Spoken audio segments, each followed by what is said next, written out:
2022 Volvo XC40 Recharge Review, a ravenous rocket. The verdict: Volvo's XC40 Recharge is a quick little electric SUV with few tricks of its own, but it preserves the endearing qualities of the well-rounded gas-powered model on which it's based. Versus the competition, the XC40 is among the quicker EVs on the market at large, and it rides better than many affordable competitors, but modest underlying efficiency compromises its range and charging speed. The Volvo XC40 is a Cars.com favorite among subcompact luxury SUVs, so we welcomed the news that it would become the brand's first fully electric vehicle in 2021 after several years of plug-in hybrids across the lineup. Small SUVs are the heart of the US market, and when it comes to EVs, you can't limit the brands you consider buying to just luxury ones, or even premium or modest mass-market automakers. The lines here are blurred. Speaking of blurred lines, the XC40 Recharge we tested was technically a 2021 model, but was it? Like a growing number of new vehicles, the XC40 Recharge can be updated wirelessly in ways that fundamentally change it. Our test vehicle, which was built for the EV's inaugural model year, 2021, and even badged with its original drivetrain designation, P8AWD, received such an update before our evaluation. I'll explain the resulting changes later, but suffice to say that in all the ways that matter for a review, the model we drove had essentially been turned into a XC40 Recharge Twin, which is what the 2022 version has been named. The same will be true of any other 2021 models already in the hands of early buyers. Like everyone else, we've been trumpeting the coming flood of battery electric vehicles, but everything's relative. There still aren't that many, and once you break them into their respective types, their claimed body styles and the ones your eyes clearly see, you end up with only a few models from which to choose. As we've bemoaned, all EVs seem to have one or two fundamental flaws. In brief, the Chevrolet Bolt EV and EUV are under recall. The Ford Mustang Mach-E doesn't ride well. The Volkswagen ID.4 is plagued by an overabundance of touch-sensitive controls. And the Tesla Model Y rides too firmly for some roads, has no instrument panel and is no longer eligible for a federal tax credit. Its price also seems to increase every time you check it. At the end of the day, if you want an EV, you still have to pick your poison. We don't yet have enough experience with the 2022 Hyundai Ioniq 5 or Kia EV6 to comment on them. Volvo isn't talking explicitly about what it changed, citing energy management, thermal management and software optimization, but it's fascinating that computer code alone can make this much of a difference, and that the resulting vehicle remained agreeable to drive.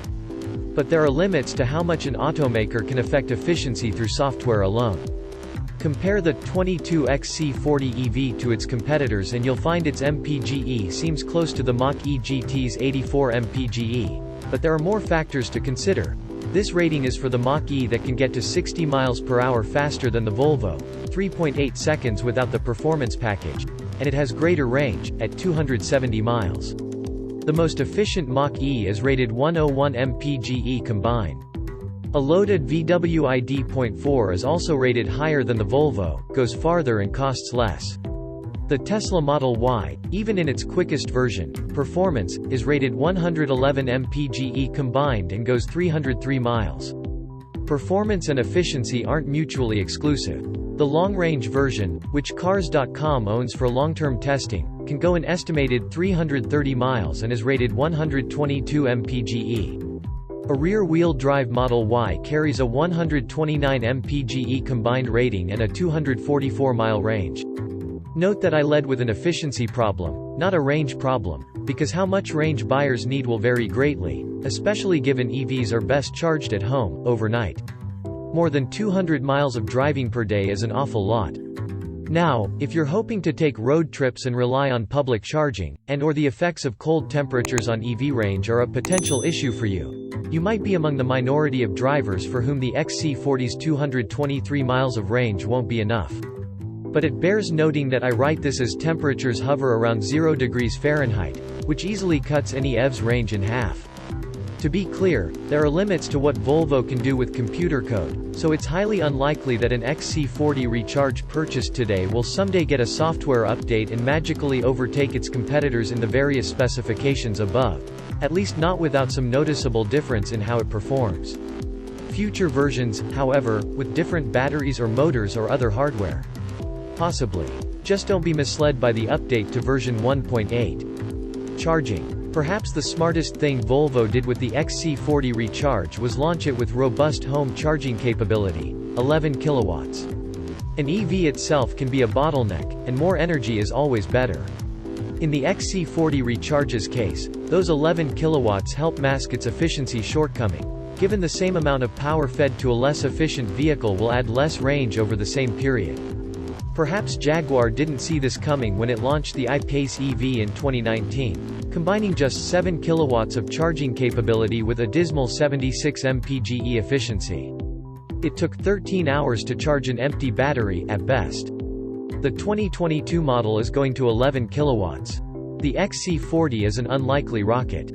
Compared with today's gas-powered vehicles, all EVs boast immediate accelerator pedal response, and many of them are quick in a way that surprises unfamiliar drivers. But there are levels here, too, and the XC40 Recharge is on the quicker end of the spectrum, with a manufacturer estimated 0 to 60 miles per hour time of 4.7 seconds. The Model Y long-range AWD's estimate is 4.8 seconds, according to Tesla, while the performance version is 3.5 seconds. At its slowest, the Mach-E hits 60 in roughly 6.1 seconds, while the new GT performance version does so in a claimed 3.5 seconds. The rear-wheel drive ID.4 is a tad pokey, at a VW estimated 7.5 seconds to 60 miles per hour, though the AWD version knocks it down to 5.4 seconds. For comparison, the quickest gas-powered XC40 hits 60 miles per hour in 6.1 seconds, according to Volvo.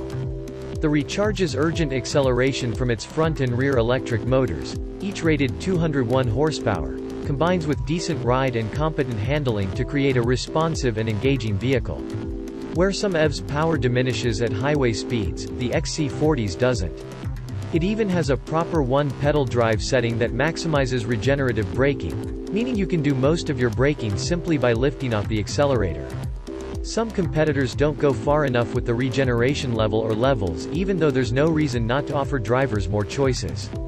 The XC40 Recharge does what EVs theoretically do best: mix comfortable, quiet motoring with the opportunity for equally quiet bursts of breathtaking acceleration. The best EVs seem to defy logic by doing so without sacrificing efficiency across the board in the way gas-powered performance vehicles always have.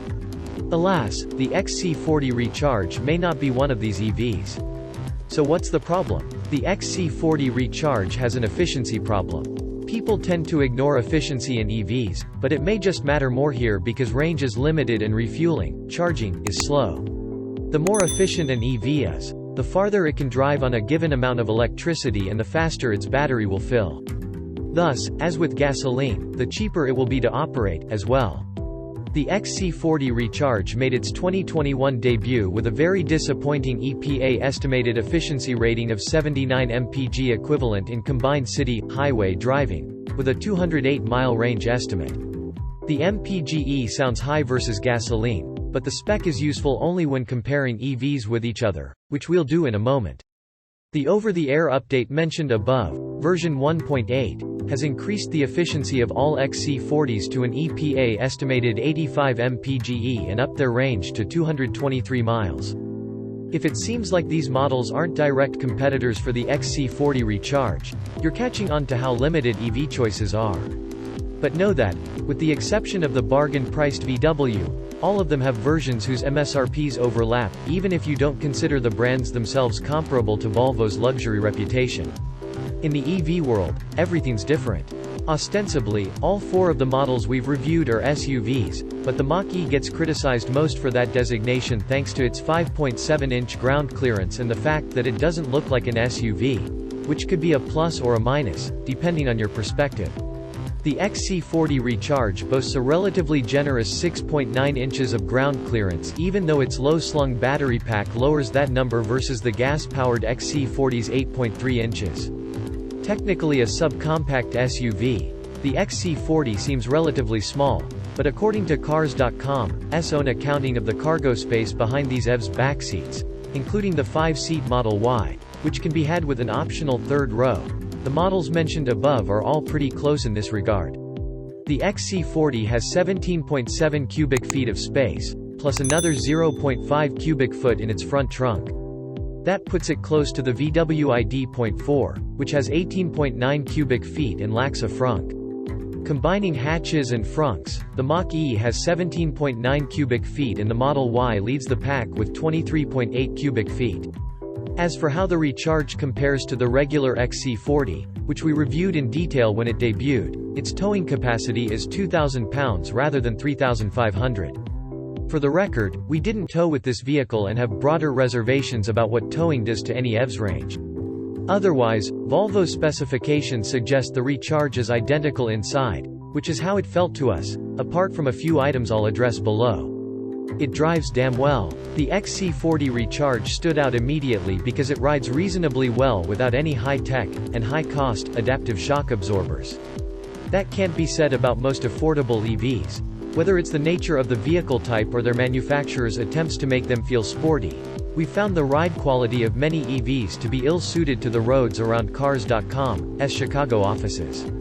The ID.4 is a notable exception, as was the Polestar 2 we tested. To be fair, this relative of the XC40 is more solidly a car than an SUV, had manually adjustable shock absorbers and cost $67,550 as tested.